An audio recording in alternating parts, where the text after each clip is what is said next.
welcome back to my channel. My name is Bianca and I am a business coach and a HR consultant. I'm also the owner of Divine Talent Connection, and I just want to thank you so much for visiting my channel. So today I want to get right into it, and I want to talk about healing your inner child wounds, specifically giving you 3 tips that I have found to be really helpful in my journey and healing those inner child wounds. So let's get right into it. As always, before I get started, let me just remind you, if you find what you like here in the space that I've created, please make sure that you give me a like, comment, and subscribe. And as always, turn those notifications on so you don't miss any of the valuable information that I'm sharing with you.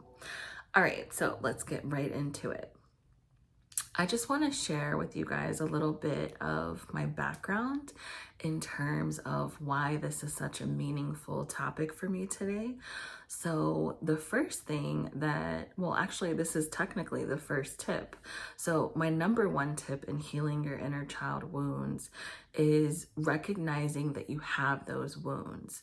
So I think sometimes we forget about the fact that the things that happen to us in childhood or our experiences or the things that were said to us do impact us as adults, whether it's in your business or your personal life or your career, your relationships. The things that happened in your past are going to have an impact on your life. So my number 1 tip is just acknowledging and accepting that that is part of your journey and really understanding what those wounds are that need to be healed in the first place, because you can't heal what you don't reveal. Do you guys hear my kitty in the background? Oh my gosh, I'm not even gonna edit this out because that's just real life. But my kitty, my kitten, is in the background. I have the door closed. So anyway, let's get back into it. So for my personal journey, my mother and I, my biological mother and I, were involved in a car accident when I was 2 years old. So she was 23 and I was 2. And we were involved in a car accident. And my mother passed away and I made it. So one of the things that I have really come to understand as an adult is my purpose, right? And that to go through something like that, I'm clearly here for a reason, right? And that she had transitioned in her journey and that she was needed elsewhere, because I do believe in other lives, dimensions, and heaven and different things like that, whatever that means to you. I do believe that we have other lives and we can reincarnate, but that's a whole other story.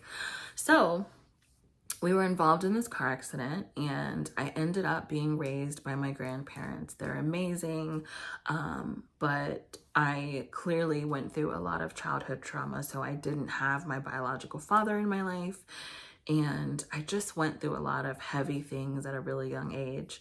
So my mother passed away. And if you think about it, I had a bond with her, right? Like think about your baby and your children, or your nieces, your nephews, or any children that are in your lives. At the age of 2, you may not be talking, but you do have a bond established with your mother or the people in your life.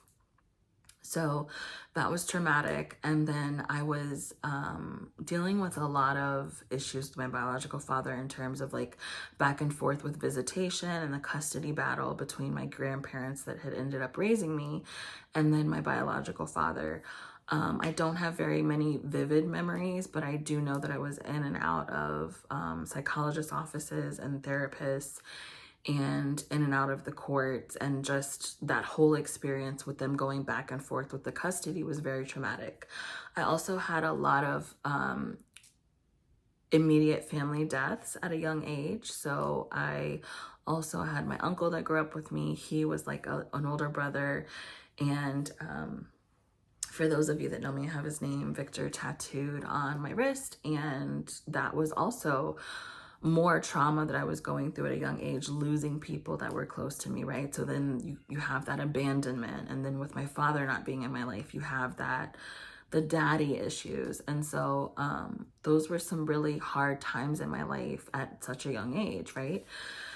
Then as I got older, I also went through some traumatic events in terms of sexual abuse with family members. And so that was really hard. And those are experiences that I took and I internalized. And I felt like it was my fault, or these things were happening because I was doing something wrong or I wasn't enough.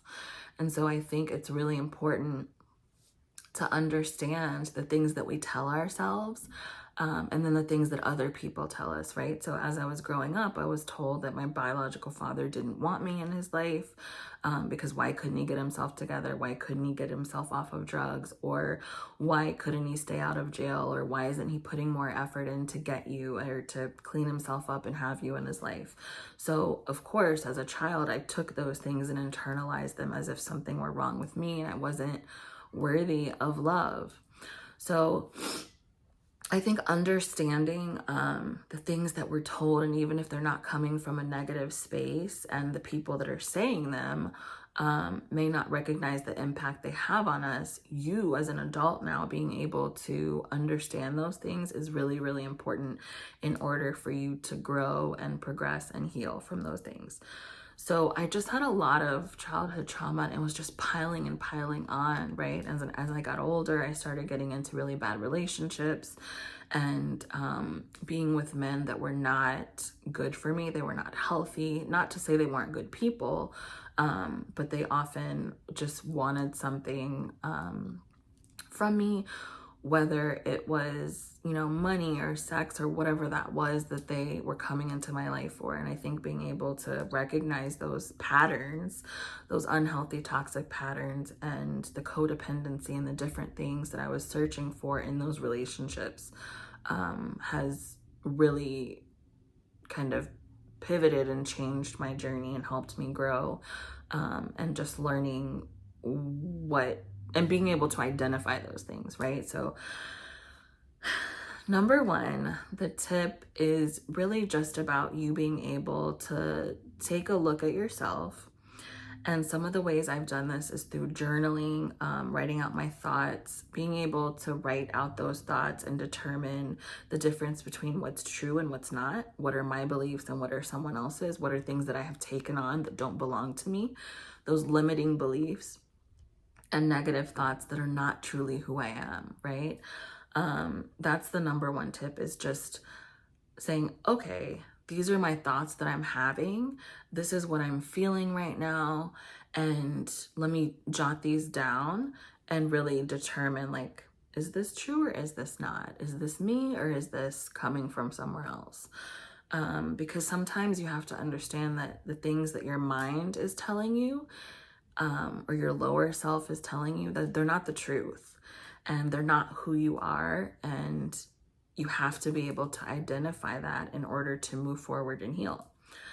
So that's my number one tip. But I hope that you're able to take something from my story and just maybe resonate with it, or maybe you've been through similar experiences. Feel free to jot those down in the comments and let me know if you went through something similar. I think it's really important that we're able to connect with each other as a community, and the law of divine oneness says that we're all connected. And so I want you to know that this is a safe space for us to come and discuss things that we've been through, and maybe we can offer some advice or tips for healing to each other as a community. So that's number one. As we get into number two, I think it's important. Sorry, I think I'm seeing like little, oh my gosh, like dust or something flying around. It's distracting me, like in front of my eye. So, okay, number two. Number two is really understanding that you as an adult now is totally separate from your inner child, right? And hopefully your adult version of yourself is healing and progressing and growing, and in a different space mentally, emotionally, spiritually than your inner child. And so one of the things that I found really helpful is nurturing my inner child and acknowledging my inner child and parenting my inner child in a way that I wished or hoped that I had been parented in, right? And so whether you as your inner child are telling yourself you're not worthy, or you feel abandoned, you feel like you're not enough, whatever it is that your inner child is feeling and thinking and saying to itself or saying to you, acknowledging those things, but then reversing it, right? Now, how do we reverse it? By talking to our inner child. And sometimes it doesn't even have to be just talking to your inner child, saying kind words, being compassionate, saying, hey, Bianca, you are loved. Bianca, you are enough. You are worthy. You are beautiful. You are smart. So saying those kind things to yourself, but it can also be something like wrapping your arms around yourself and just, rubbing on your arms and talking to yourself and saying, Bianca, it's going to be okay. Everything is going to be okay. You're safe. You're loved. Another thing that I'll do is rub on my legs. If I'm feeling anxious or nervous or scared or worried, I'll rub on my legs. And it's that feeling of, imagine if you were your inner child and it's your mom wrapping your arms around you or saying those comforting words.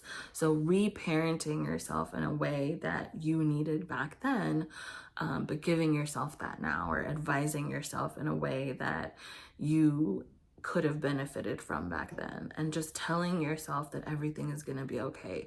You don't have to be scared anymore. Everything is going to work out. You don't have to be fearful. We're strong. So just really reparenting yourself and reshifting, what's the word I'm thinking of? Shifting those thoughts and reprogramming your mind into a more positive state, and recognizing that those negative thoughts that are low vibrational are not the truth. Okay, so number 3 is to seek professional help. I know a lot of people, there's debates about this with therapists or different levels of seeking outside professional help, but it's definitely something that over the years for me, I have tried with different therapists and it didn't always work. I think it's really important that you go off of energy and who really resonates with you, who, like, you'll feel it in your spirit, like this is the right person for me to connect with. And the purpose of therapy and professional help is to talk to someone that can provide you with the tools and the strategies to heal and grow. And so you don't want to stay stuck in those emotions and those thoughts, but you want them to help you pull them out and acknowledge them, and then give you the tools on how to move forward. So I have found it really helpful to try different therapists, see who works, see who matches with you. I also found it really helpful, surprisingly, to get into group therapy, which was something I was totally against. I didn't want to do it. I didn't want to be vulnerable in front of other people, but to sit down in a community of people that are going through similar things and wanting similar results was actually really powerful, empowering and helpful.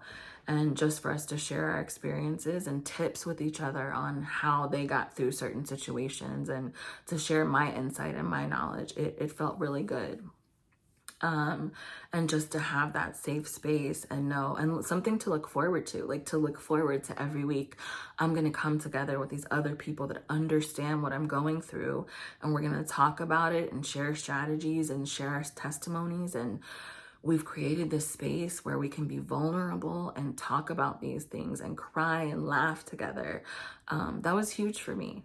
And so I highly recommend whatever, and try different things. Like if the one-on-one doesn't work for you, try the group therapy. If the group therapy isn't your vibe, then try the one-on-one. Try different things to really see what may work for you and your journey. And it may be at this point in your life, group therapy is working. Later in life, the one-on-one is working, or vice versa. Don't be afraid to try different things and switch it up. And it's not always going to be the same. As we go through this journey, you're going to find that different things work at different times, and that's okay. So those are my top 3 tips. I hope that is helpful. They have definitely been life-changing for me to really sit down. And again, I'll go through it real quick. Tip number 1 is to sit down and acknowledge that you have these inner wounds that you need to heal, and really just think about what that means and journal it and write it down and take that time to sit there in those thoughts and determine what's true and what's not. And then tip number 2 is going to be, you are now going to reparent yourself. You're going to give yourself that love, that kindness, and that patience and that compassion that you needed as a child. And then tip number 3 is to seek professional help, get into some really cool group coaching programs or some one-on-one coaching with a professional that can equip you with the tools and the strategies to heal and grow on your journey. I hope this is helpful. As always, thank you so much for tuning into my channel.